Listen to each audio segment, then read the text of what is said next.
ស្ដីនៅទាំងគ្នាបាទបន្តទៀតនេះខ្ញុំនឹងអានអំពីរឿងខ្លះៗនៅជញ្ជាំងនៃប្រាសាទបាយ័នហើយនឹងការពិពណ៌នាអំពីសាច់រឿងសង្ខេបនៅចន្លាក់នៅលើថែវខាងក្រៅនៃប្រាសាទបាយ័នអូខេតោះមើលទាំងគ្នានៅក្នុងចំណុចនេះខ្ញុំសូមអធិស្ឋានចំពោះមិត្តអ្នកអានទាំងអស់គ្នាដែលពិពណ៌នារូបចម្លាក់រោងទោខាងក្នុងដូច្នេះខ្ញុំសូមធ្វើការអធិប្បាយចម្លាក់នៃរោងទោផ្នែកខាងក្រៅជាបន្តដូចតទៅនេះចម្លាក់ថែវនៅទិសខាងកើត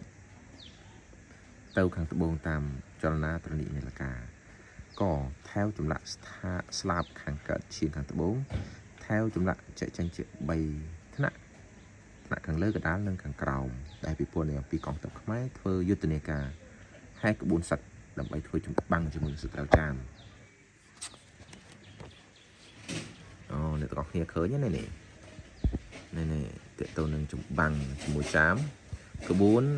ដង្ហែចាប់ដើមធ្វើដំណើរឆ្វេងទៅស្ដាំប៉ុន្តែយើង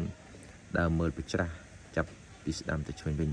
ដើម្បីមើលសាច់រឿងនៅថែវបន្តទៅទៀត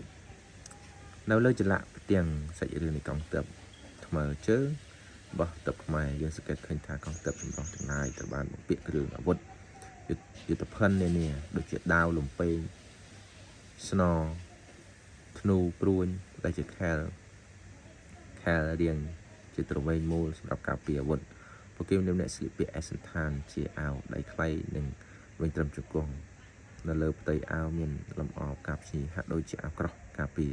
សម្រាប់កងទ័ពសម្រាប់មេទ័ពពួកគេអង្គុយលើដំរីនិងសេះរីឯកងទ័ពធម្មតាវិញត្រូវដើរដោយថ្មើរជើងរីឯអ្នកទៅខ្លះកាន់ទង់ជ័យខ្លះទៀតកង់ដងខ្លះសម្រាប់សម្គាល់ងារជាមេទ័ពអ្នកខ្លះទៀតកាន់អាវុធរីឯអ្នកខ្លះទៀតឧបករណ៍ដូរតន្ត្រីសម្រាប់កំដរដំណើរក្បួន Wow so cool ល្អមែនទែន